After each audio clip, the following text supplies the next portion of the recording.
Para sa mga i-confirm nyo na lang kung tama ba ito. Sabi dito, ito ang mga reasons bakit kaming mga babae medyo leaning towards a guy with personality kami. Not just yung may itsura. Okay? Women find guys who are funny or with a personality, we find you more sociable and intelligent. Totoo ba yan always? English kasi. Pakitagalog, Madam Che. Hindi ko na maulit eh. Parang nagkukulang na yung oxygen ko sa oo.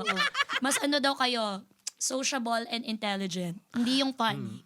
Intelligent, oo, syempre kasi pagka funny ka, yung mga binanggit mong characteristics kanina, yung observant, quick-witted, signs of intelligence yan. Yes. So pagka mayroon ka hindi mo kailangan makasolve ng mga math problems para masabihan ka lang na intelligent.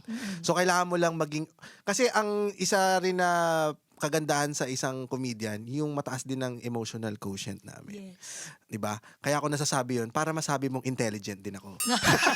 Kasi alam mong, yes. Ganun na lang lagi.